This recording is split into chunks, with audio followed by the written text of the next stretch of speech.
एकंदरीत सिक्का पाठविला इहलोका आलो म्हणे तुका मी नामाचा धारक आम्ही नामाचे धारक नेनो प्रकार आणि नेने काही टानाटोना एका नामस्मरणा वाचवणे म्हणून त्या नामाची फाईल घेऊन तुकोबारा इह लोकात येतात ते सांगतात बाबा या नावाने तुमचा माझा उद्धार आहे म्हणून आम्ही हे नाव गातो अभंगाचं तिसरं चरण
वाजायला पाहिजे ना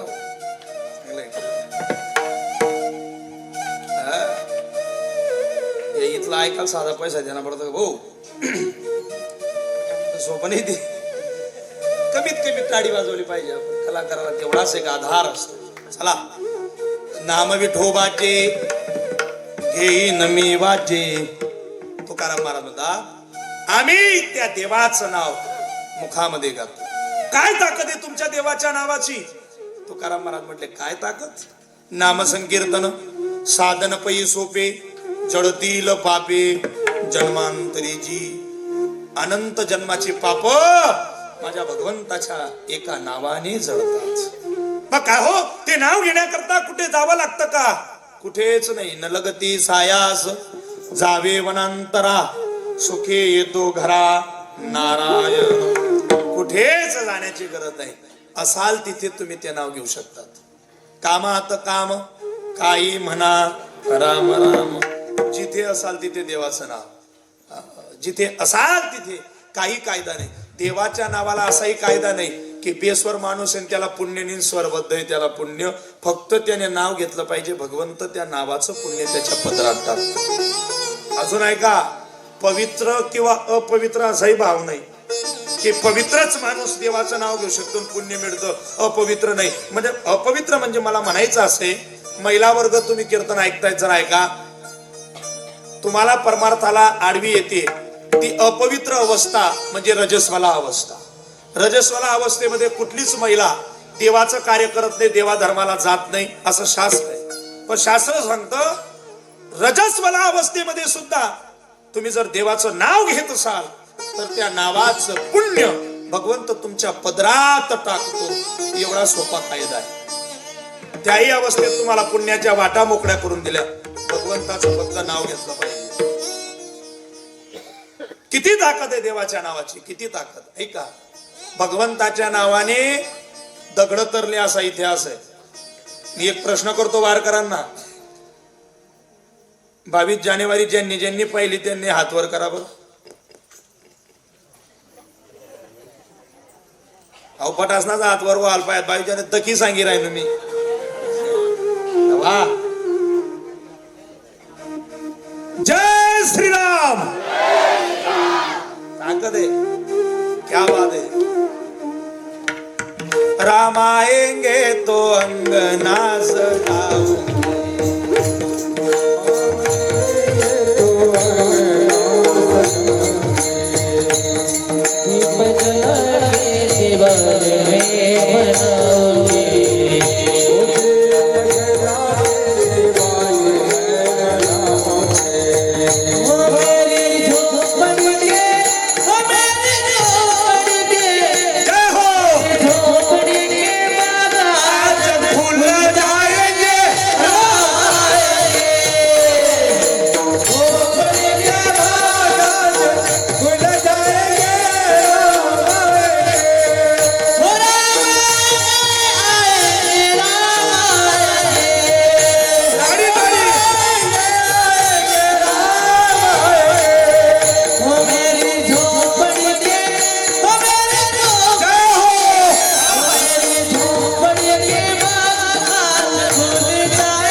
जानेवारी गेली आणि लोकांच्या हृदयातून रामच गेला.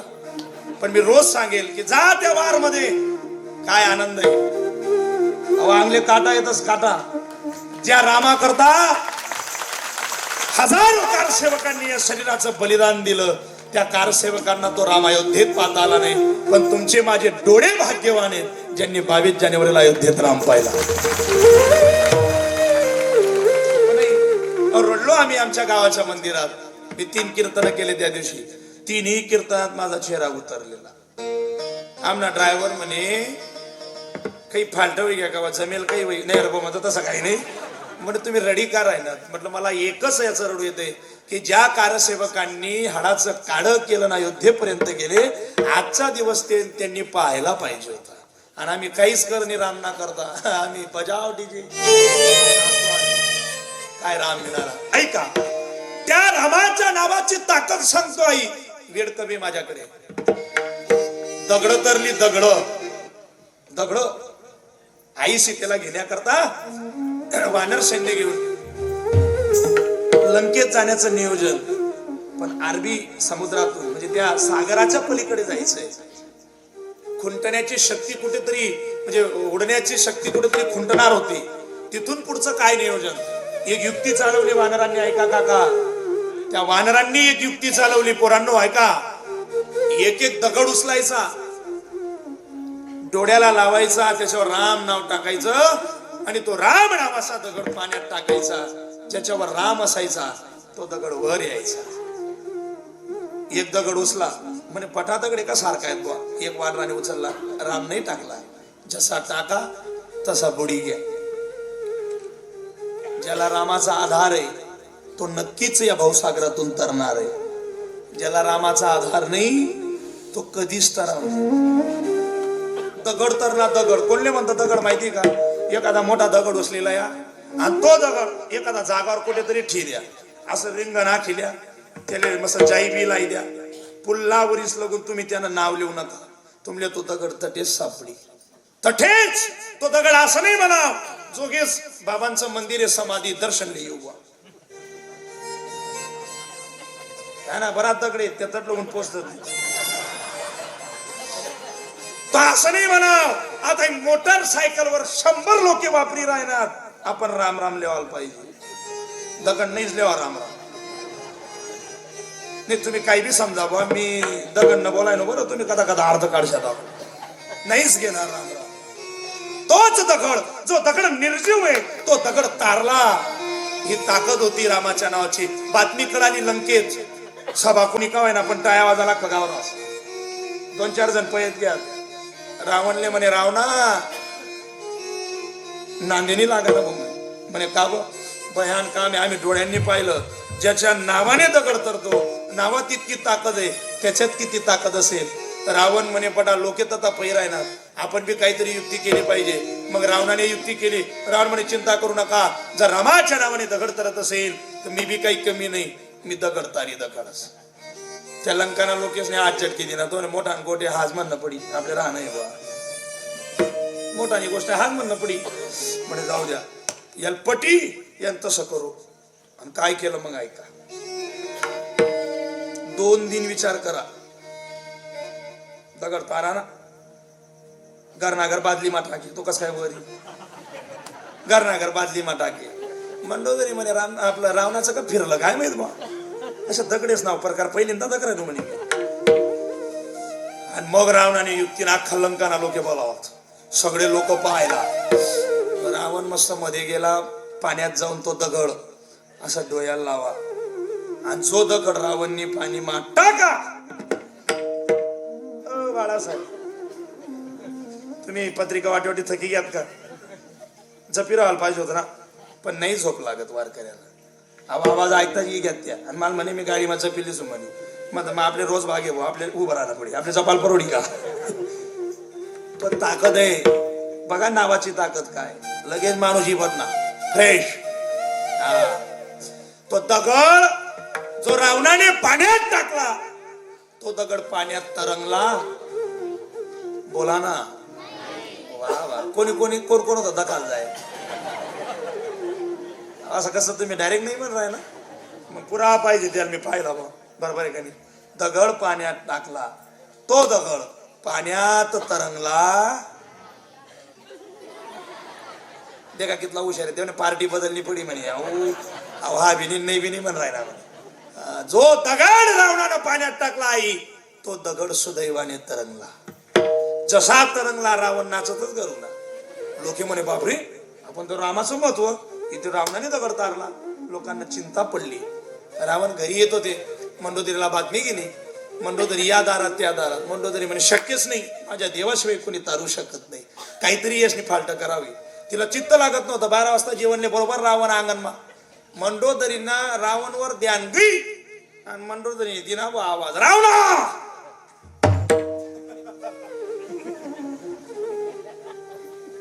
असा आवाज दिला ना. कसा दिना आवाज रावणा. इथले जायल होते का मंडोदरी. अशी अशी आराई ताकद नाही तिने. आते मंडोदरी देतच बा आराई.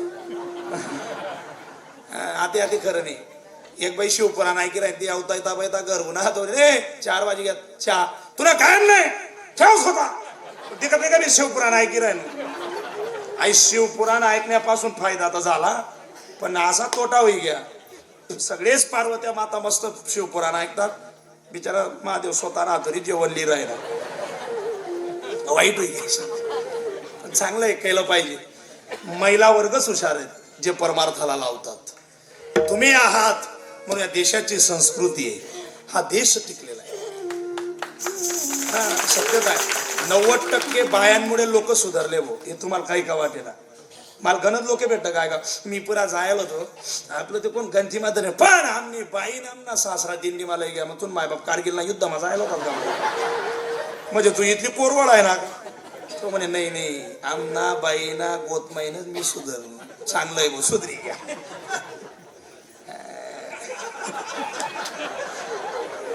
बयान येते ते काय एवढं सोपं आहे का. जाऊ दे, आपला टाइम कमी. हो हा ते कथा कथा जाई द्या आधी.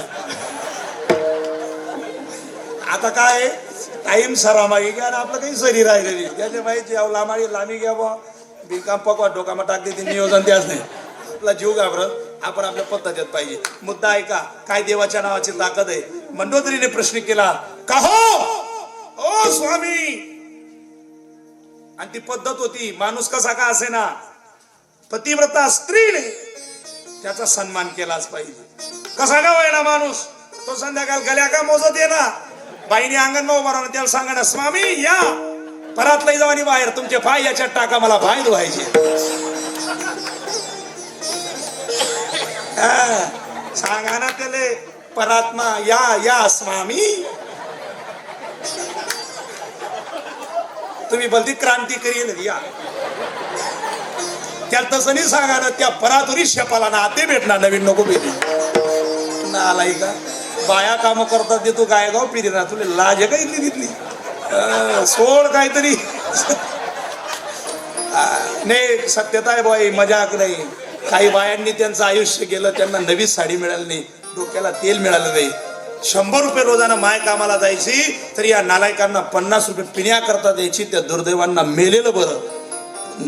सुदैवताने ज्या बायांनी भोगलं त्यांनाच विचारा, ज्यांनी भोगणी त्याच्या काय माहिती. ज्या बाईना ताबा मग घरना होता ना त्याला काही समजा, पण जिचा माणूस व्यसनी होता ज्याचं आयुष्य गेलं त्या बाईला विचारा की व्यसनी माणसासोबत संसार केलेल्याचं फळ काय असतं. भावबंदकी सुद्धा किंमत देत नाही, त्याच बाईला जास्त काम करावं लागतं.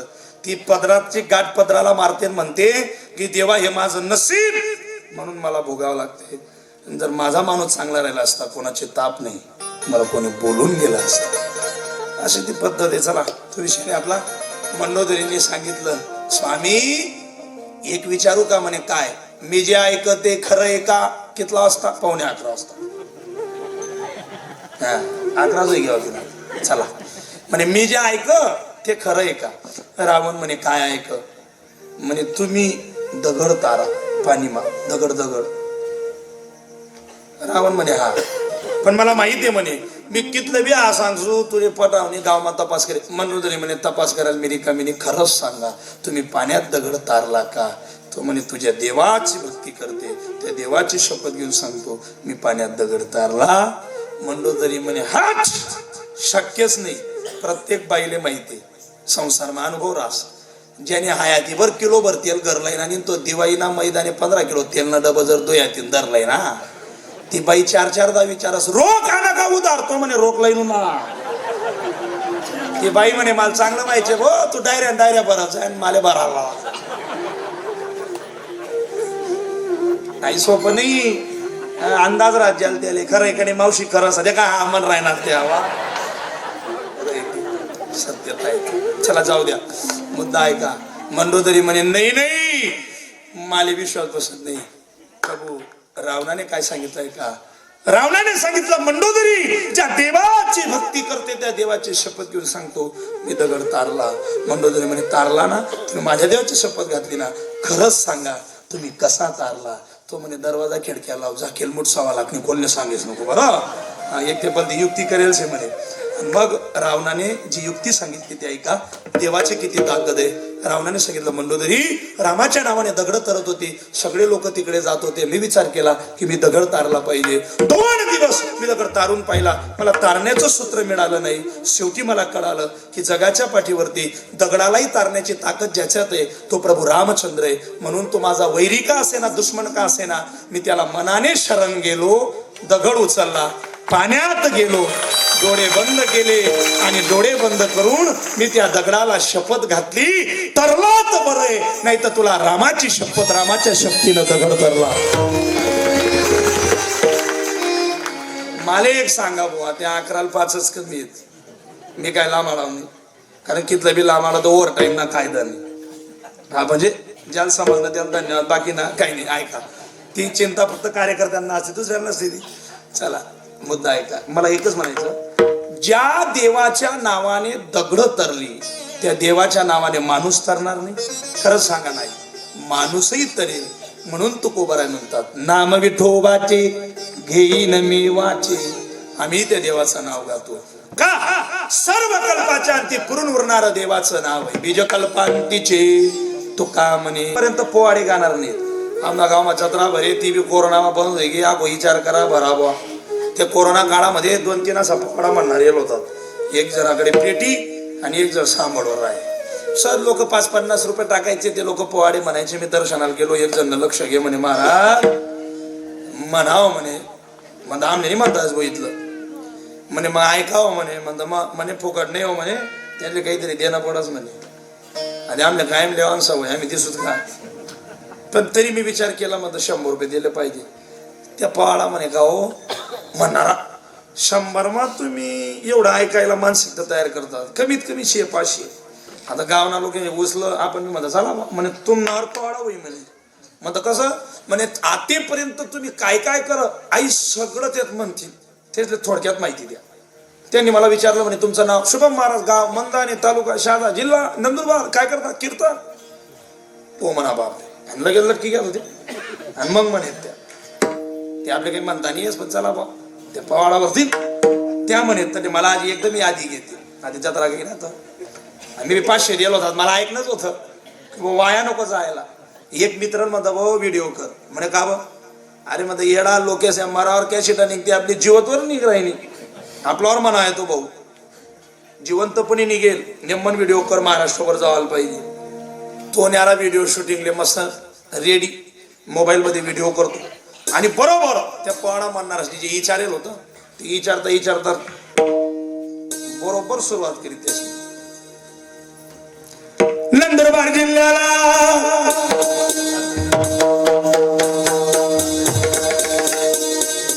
असं इथे मग समजा कोरोना कीर्तने पण होईना बरं नसणार. मग ताकद पाहिजे, ऑलराऊंड पाहिजे माणूस. बरोबर मी असा खुश होईल मग बापरे नंदुरबार पर्यंत सुरुवात होईल राहिली. मग ताई बंधाना लागून आली गाडी आणि मग म्हणायचे ते नंदुरबार जिल्ह्याला शहादा तालुक्याला मंदाने गावाला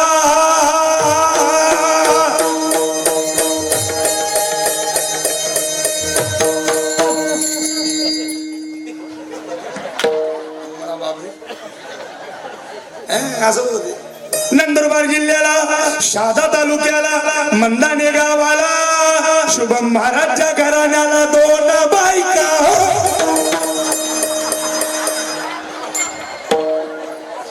त्यामध्ये भाऊ तो भरेल घर मला घाललाय असा पोवाडा नसतो.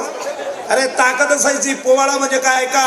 साधू संत गायचे पोवाडा, शाहीर गायचे पोवाडा.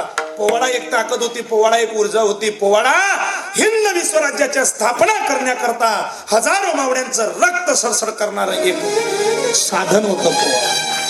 काय पोवाडा गायला जायचं. त्या राजांच्या पदस्पर्शाने पुनीत पावडा महाराष्ट्र झाला. त्या राजांबद्दलचे उद्गार ऐका. धन्य धन्य शिवाजी राजा,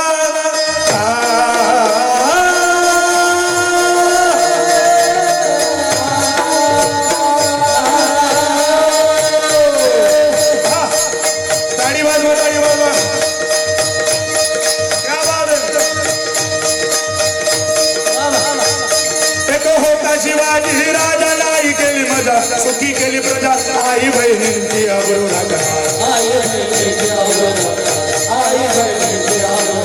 हे आई बहिणींची आबरू राखणार हे धन्य धन्य शिवाजी सरदार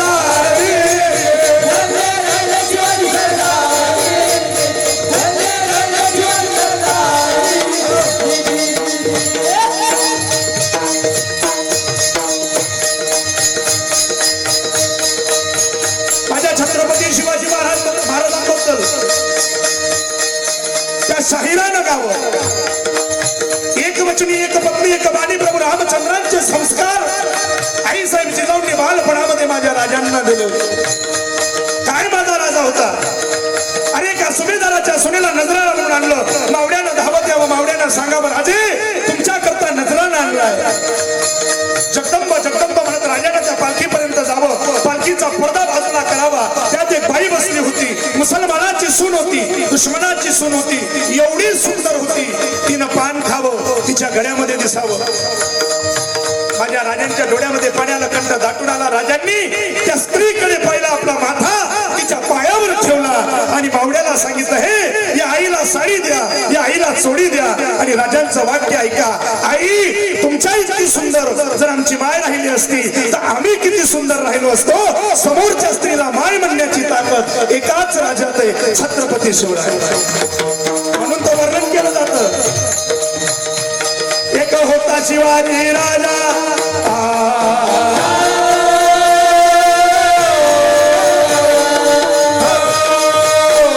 एक होता शिवाजी राजा नाही केली मजा सुखी केली प्रजा आई बहिणींची आबरू राखणार हे आई बहिणींची आबरू राखणार हे धन्य धन्य शिवाजी सरदार गाडी गाडी गाडी गाडी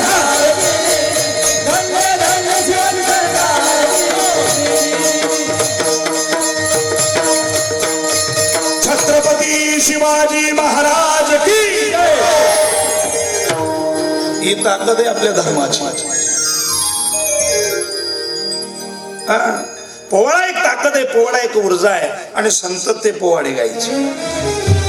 तीन रजणी हाची धंदा गोविंदाचे पोवाडे. हो गाईन अहर्निशी मुखी नाम दिवस रात्र देवाचं नाव गाऊन आम्ही त्या नावाला पुष्टी देणारा एक व्रत करतो. ते व्रत म्हणजे एकादशीचं व्रत. 2 मिनिटात सेवा समर्पित करतो. जरा अभंगाचा भाव तुम्हाला स्पर्श व्हावा याकरता. आज एकादशी आहे आणि कायदा असा सांगतो की वैष्णव वारकऱ्यांनी एकादशी केली पाहिजे. मला एकच सांगा की आज ज्यांनी ज्यांनी एकादशी केली त्यांनी एका सेकंदात हात वर करा.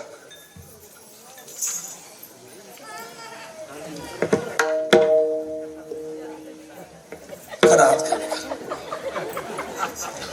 सांगायचं ज्यानावरी दार आहे भाऊ त्यांनी दार आहे. त्याच्यावर नाही केले तर त्याने लोड कशाला घ्यायचा की त्यांनी. एक तर करू नये आणि केलं तर पथ्य पाळावं. पण एकादशी केलीच पाहिजे. 3 दिवस एकादशीचा व्रत आहे. दशमी एकादशी आणि द्वादशी. दशमी म्हणजे एकादशीचा आदला दिवस. दशमीचा सुद्धा व्रत सांगितलाय. दशमीला सुद्धा काही गोष्टींचा त्याग आहे. सुरापान करू नये मांसाहार करू नये काचेच्या भांड्यात स्वयंपाक करू नये तत्र भोजन करावं. एक वेळ जेवण करावं. एकच वेळ दशमीला एकच वेळ. आपलं उलट आहे. सकाळ एकादशी काय पोटभर. मी असा बिलिंदर दगात त्या रात्री 12 वाजता प्रेग्नंट खिचडी तैन काय नंतर म्हणे लेवल लागायला पाहिजे. ते का जेसीबी का तू लेवल नाही राहिला. तो म्हणे लागायला पाहिजे म्हणे लेवल. आली एकादशी. एकादशीला सुद्धा त्याग आहे. पांडुरंगाच्या मंदिरात जायचं. देवाला सांगितलं देवा मी नाही केला व्रत माझ्याकडनं करवून घे. पवित्र एकादशी वारकऱ्यांचं जीवन आहे. वारकऱ्यांची आस्था आहे. त्या दिवशी सुद्धा पांडुरंगाला सांगायचं हे पांडुरंगा माझ्याकडनं कुठलंही कृत्य घडू नये ज्याच्याने तुझा अपमान होईल. आणि त्या दिवशी सुद्धा त्याग करायचा. कोणता.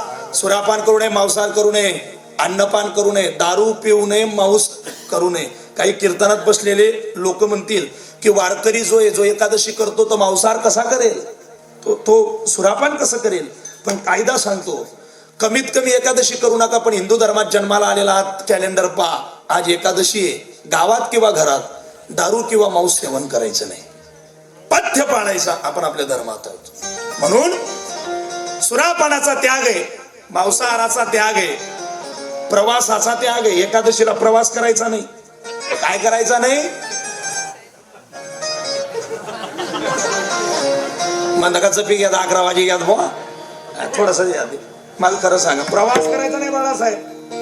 आणि मी सांग राय नू आणि मीच गाडी माहिती आमले सबसिडी बुवा. पण प्रवास करायचा नाही. एकांतवास नामचिंतन करायचं. एकादशीला अन्नपान करू नये. जे नर अन्नपान करतात कुत्र्याची विष्ठा खाल्ल्याचं पाप लागतं. अन्नपान करू नये. एकादशीच्या दिवशी नियमित एकादशी निरंकट वारकर निरंकट. निरंकट म्हणजे पाणी बिनी फराई बिनी पण नाही लेवल लागली. पाणी पिल्यावर हा पिऊन घ्यायचं पाणी पण चांगलं प्यायचं पथ्य पाडून.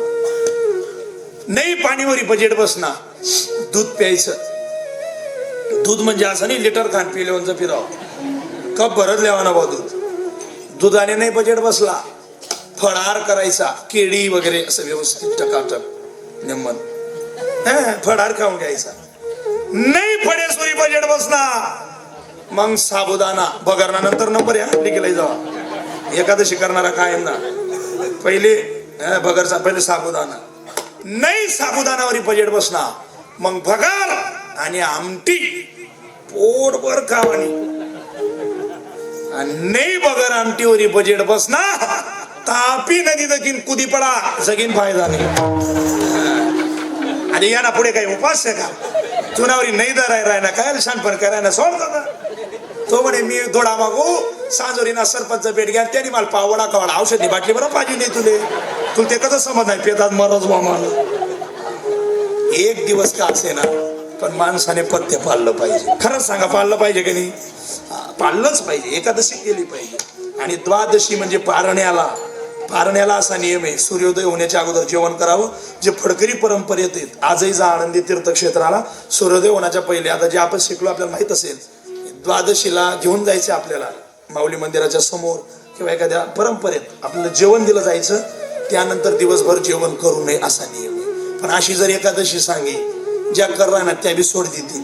त्यापेक्षा जसं तसं करा आपण करा. व्रत एकादशी करीन उपवासी गाईन अहर्निशी मुगिना.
जय तीर्थावर जातो का जातो त्याचं कारण आहे अप्राप्त सुख प्राप्त करण्याचं साधन म्हणजे आमचा विठोबा तिथे राहतो. तो देव आमचा तिथे. त्या तीर्थाची ताकद आहे. इतर तीर्थाचे सायास करून मिळतं ते पंढरपुरात सहज मिळतं. मोक्ष प्राप्त करण्याकरता लोक काशीला जातात पण नियम आहे काशीत मोक्ष प्राप्त करण्याकरता मरावं लागतं. मेल्याशिवाय काशीत मोक्ष नाही. पण जिवंतपणी मोक्ष पाहिजे असेल तर या पंढरपूरला. तो का म्हणे मोक्ष देखिल्या कळश तात्काळ हा नाश अहंकाराचा. एवढं पवित्र साधन तिथे असल्यामुळे ऐसी चंद्रभागा ऐसे भीमातीर ऐसा विटेवर देव कोटे असा तो देव तिथे. विटेवरी ज्याची पाऊले समान तोची एकदान शूर दाता. कसा आहे तो देव? सुंदर ते ध्यान उभे विटेवरी करकटेवरी ठेवून या. तुळसी हार गळा आकाशे पितांबर आवडे निरंतर हेचे ध्यान. मकर कुंडले तळपती श्रवणी कंठी कौस्तुभ मणी विराजित. तुका म्हणे माझे हेची सर्व सुख पाहिन श्रीमुख आवडीने. म्हणून पंढरीची वारी आहे माझे घरी, अनेक न करी तीर्थव्रत, व्रत एकादशी करी उपवासी, गायीन अहर्निशी मुखी यथामते तशेत अवकाश. अभंगाचं धावतं चिंतन मांडलं. चिंतन मांडला असा दावा करत नाही. जे सद्गुरूंनी सुचवलं ते तुमच्या पुढे मांडण्याचा प्रयत्न केला. आल्यानंतर खरोखर आनंद वाटला. भाग गेला शीन गेला, अवघा झाला असे आनंद. अशा सुंदर वातावरणामध्ये श्री संत गौतमगिरी बाबांच्या समाधी सोहळ्यानिमित्तानं तथा धर्मबीज निमित्ताने आपण हा सोहळा या ठिकाणी संपन्न करत आहात. त्याबद्दल समस्त वार ग्रामस्थांचे कोटी कोटी आभार मानतो. ज्यांनी इथपर्यंत आमंत्रित केलं त्या सगळ्या माझ्या गुणीजनांचे कोटी कोटी आभार. मायबाप फार सुंदर 9 वर्षापासून हा परमार्थ चाललाय. तशी तर बाबांपासून 400 वर्षाची परंपरा आहे, पण या 9 वर्षामध्ये 9 गोष्टीचं अवलोकन करा. परमार्थ किती मोठा केला यापेक्षा कसा केला किंवा किती आचरणात आणलं याला महत्वाचं असतं. म्हणून आपण हिंदू धर्मात जन्माला आलो. धर्माचं पालन करा, धर्मानुसार जीवन जगा, धर्म वाढवा, धर्म टिकवा. गीता गोविंद गंगा गायणारी संत मायबाप 7ही गोष्टीचं पालन करा. गीतेनुसार जीवन जगा, गोविंदावर प्रेम करा, गंगेत स्नान करा, गायीची सेवा करा, नारीची सेवा करा, साधू संतांचा सन्मान करा, आई वडिलांची सेवा करा. आपण ज्या धर्मात आलो तो धर्म पवित्र आहे हे जगाला सांगण्याचा प्रयत्न करा. सगळेच आपण भगव्या ध्वजाखाली एकत्रित आलोच आहोत. असा 22 जानेवारीचा उत्सव ज्या डोळ्यांनी पाहिला ते डोळे भाग्यवान आहेत. आणि इथून पुढे तो राम हृदयात ठसवून रामासारखं जीवन व्यतीत करा. भगवंत सुखमय मंगलमय केल्याशिवाय राहणार नाही. हाच एक साधू आपल्या चरणी देतो. आदरणीय बाबाजी या कीर्तनाकरता उपस्थित झाले, त्यांचे कोटी कोटी आभार. आणि आज माझ्या जीवनामध्ये आलेला एक प्रसंग, तो प्रसंग मी सांगू नये पण मला कायदा आहे. खरं तर माझ्यासोबत आमचे आदरणीय बाळासाहेब इथपर्यंत आले. खरं तर त्यांचं काही काम नसताना आमचा खामखेड्याला सत्ता चाललेला आहे आणि तिथून आमच्या पत्रिका वाटप करता करता त्यांना आम्ही इथपर्यंत आणलं. ते किदरी घेतात, त्याचे असं वाटणं असं नियोजन असेल बा यांचं कीर्तन असेल. पण इथं आल्यानंतर त्यांना एवढा आनंद झाला की ते इथपर्यंत स्टेजवर आले. त्याबद्दल मी त्यांचे आभार मानतो. त्यांना गंजीव संतापी राय नाही, आवराई जावं पाहिजे होतं बा असं, कारण त्यांना गाडी चालवायची आहे. पण तुमची इच्छा होती म्हणून. पण मला एक आनंद वाटला की आज म्हणजे त्यांच्या धर्मपत्नींचं, मी जेव्हा दवाखान्यात सकाळी जळगावला गेलो तर त्यांच्या धर्मपत्नीच्या चेहऱ्यावरचा एक आनंद पाहिला.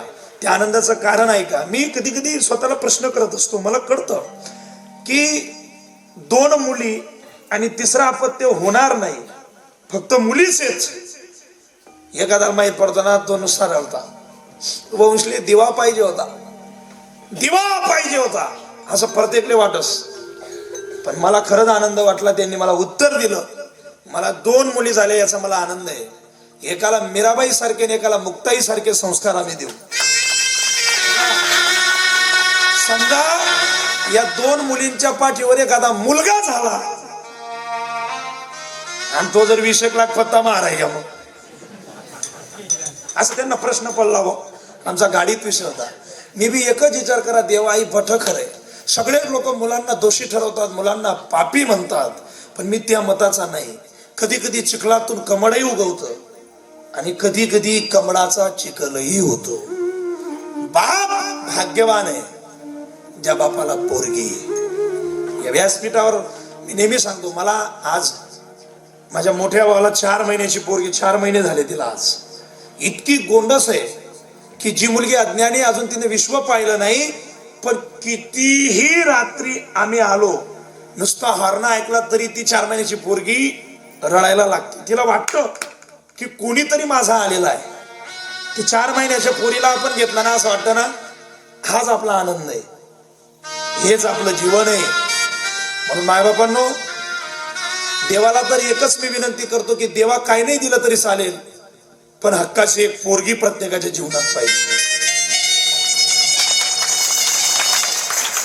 विचारा त्यांना, ज्यांना मुली नाहीत त्यांचं दुःख काय. ज्यांना देवाने मुली दिल्या ते लोक भाग्यवान आहेत.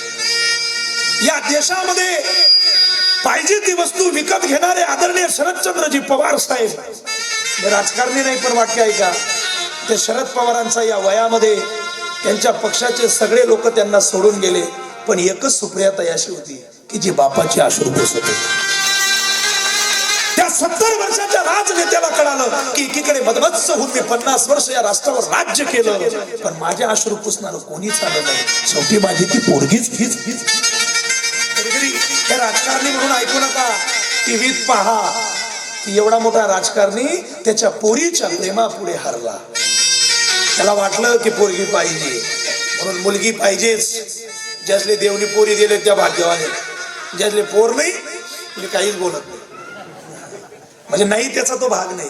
आम्हाला बहिणी नाहीत पण आम्हाला मुलगी झालीचा आम्हाला त्याचा आनंद झाला. आमची माय म्हणायची, लेकरा तुला हक्काची राखी बांधणारी कोणीतरी तुझं आलेलं आहे. माय गेली तर हक्कानं सांभाळ करणारी आणि जीवाभावानं प्रेम करणारी मुलगीच असते, बहीणच असते. पण तायाव एक विनंती करतो, नातं टिकवा. आजकाल नातं नाही टिकवत लोक. अशी वाईट परिस्थिती आहे. भाऊ सुद्धा दिवया काय गेले बहीणले बोलावत नाही. ती नुसता फोन कडे तर कसं आते तरी फोन आहे कधी तरी फोन. पण बहीण इतली हुशार आहे, तिला माहिती आहे सगळा भाऊ नको का मला आहे ना. तिने एखादा चुलत भाऊ धरल्या ना तरी पिशी टांग देवा. ते चुलत भाऊ काही लेनदेन नाही. त्याला माहिती आहे आपले 5-50 भेट राहणार. 2 भावना वापराले 3 भावना काय ना भाऊ. ही परिस्थिती पहा.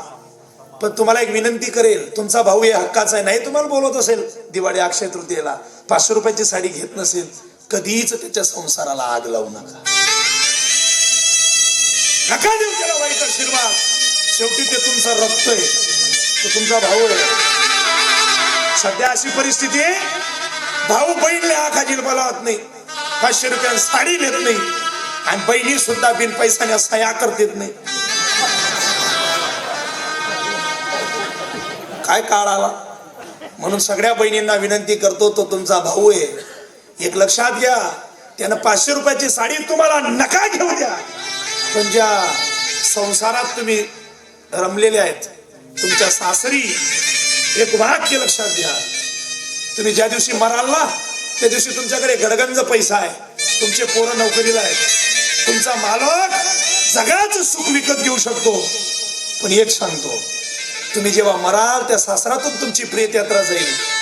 तुमच्या प्रेत यात्रेला तेव्हाच शोभा येईल जेव्हा तुमचा गरीब भाऊ 500 रुपयाची बोट बोलावे.